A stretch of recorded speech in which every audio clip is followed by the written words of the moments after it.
ಇತ್ತೀಚಿನ ದಿನಗಳಲ್ಲಿ ಎಲ್ಲಿ ನೋಡಿದ್ರು ಸಣ್ಣ ಪುಟ್ಟ ವಿಚಾರಕ್ಕೆ ಜಗಳಗಳು ಆಗ್ತಾನೆ ಇದೆ. ಇಲ್ಲೊಬ್ಬ ಕೂಡ ಹಾಗೆ ಅಂಗಡಿ ಮುಂದೆ ಗಾಡಿ ನಿಲ್ಲಿಸಬೇಡ ಅಂತ ಹೇಳಿದಕ್ಕೆ ವೃದ್ಧನ ಮೇಲೆಯೇ ಹಲ್ಲೆಯನ್ನ ಮಾಡಿದ್ದಾನೆ.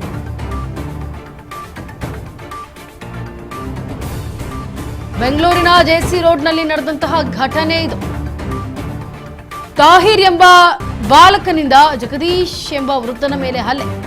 ಕಲಾಸಿಪಾಳ್ಯ ಠಾಣೆಯಲ್ಲಿ ಇದೀಗ ದೂರು ದಾಖಲಾಗಿದೆ. ಅಂಗಡಿ ಮುಂದೆ ಗಾಡಿ ನಿಲ್ಲಿಸಬೇಡ ಅಂದಿದ್ದಕ್ಕೆ ವೃದ್ಧನ ಮೇಲೆ ಹಲ್ಲೆಯನ್ನ ಮಾಡಿದ್ದಾನೆ. ಬೆಂಗಳೂರಿನ ಜೆಸಿ ರೋಡ್ನಲ್ಲಿ ನಡೆದಂತಹ ಘಟನೆ ಇದು.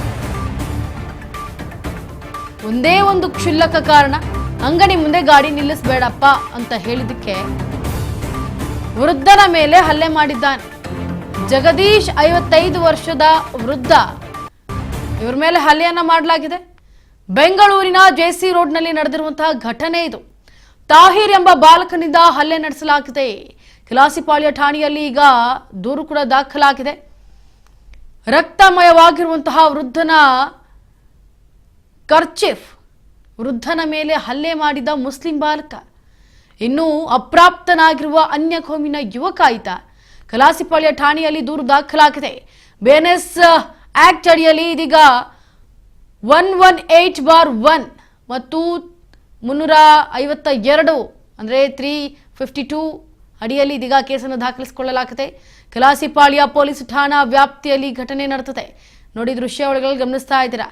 ಈ ರೀತಿ ಯಾಕಪ್ಪ ನಿಲ್ಸಿದ್ಯಾ ಅಡ್ಡಗಟ್ಟಿ ರೋಡಲ್ಲಿ ಅಂತ ವೆಹಿಕಲ್ನ ಈ ರೀತಿ ನಿಲ್ಲಿಸ್ತಾರ ನೋಡಿ. ಅಲ್ಲಿ ಜಾಗನೂ ಇಲ್ಲ ಇನ್ನೊಂದು ಗಾಡಿಗಳು ಬರೋದಕ್ಕೆ.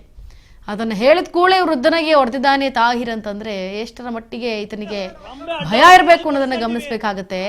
ಇನ್ನ ಮುಖದಲ್ಲಿ ರಕ್ತ ಬರ್ತಾ ಇದೆ ನೋಡಿ. ಮೆಡಿಕಲ್ ಕೂಡ ಮಾಡಿಸಿಲ್ಲ, ಪೊಲೀಸರ ಮೇಲೆ ಆರೋಪ ಕೂಡ ಮಾಡ್ತಾ ಇದ್ದಾರೆ. ಸದ್ಯ ಕಲಾಸಿಪಾಳ್ಯ ಠಾಣಾ ಪೊಲೀಸ್ ದೂರು ಕೊಡಲಾಗಿದೆ, ದಾಖಲಾಗಿದೆ. 55 ವರ್ಷದ ವೃದ್ಧನಿಗೆ ಈ ರೀತಿ ಥಳಿಸಿದ್ದಾರೆ ಅಂದ್ರೆ ತಾಹಿರ್ ಎಷ್ಟರ ಮಟ್ಟಿಗೆ ಸಮಾಜದಲ್ಲಿ ಬದುಕ್ತಾ ಇದ್ದೀರಾ ಅನ್ನೋದನ್ನ ಗಮನಿಸಬೇಕಾಗತ್ತೆ. ಇದ್ರ ಬಗ್ಗೆ ಏನೋ ಮತ್ತಷ್ಟು ತನಿಖೆ ಆಗಬೇಕು, ಇದ್ರ ಬಗ್ಗೆ ಆಕ್ಷನ್ ತಗೋಬೇಕು. ಇಲ್ಲ ಅಂತಂದ್ರೆ ಇದೇ ರೀತಿ ಪುಂಡಾಟಿಕೆಯನ್ನ ಆಡ್ಕೊಂಡು ಎಷ್ಟೋ ಜನ ಮತ್ತೆ ಕ್ಷುಲ್ಲಕ ಕಾರಣಕ್ಕೆ ಜಗಳಗಳನ್ನ ತೆಗೆದ್ಬಿಡ್ತಾರೆ. ಅವರು ಗಾಡಿ ತೆಗಿ ಅಂದಿದ್ದು ತಪ್ಪಲ್ಲ, ಇವರು ಆ ರೀತಿ ಮಾಡಿದ್ದು ತಪ್ಪಲ್ಲ. ಆದ್ರೆ ಹಿರಿಯರು ಅನ್ನೋ ಸ್ಥಾನ ಇರುತ್ತೆ, ಅದನ್ನ ಕಿರಿಯರು ಅನ್ನೋರು ತಿಳ್ಕೊಂಡು ಮುಂದೆ ಸಾಗ್ಬೇಕಾಗತ್ತೆ. ನೋಡಿ, ಹಿರಿಯರು ಏನೋ ಹೇಳ್ತಾ ಇದ್ದಾರೆ ಅಂದ್ರೆ ಅದರಲ್ಲಿ ಒಂದು ಅರ್ಥ ಇರುತ್ತೆ.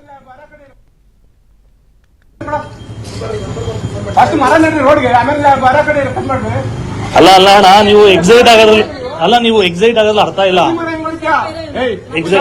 ಹೇಳಿ, ಹಸಿ ಮರ ಹೊಡಿತಾರದಲ್ಲ ರೋಡ್ಗೆ.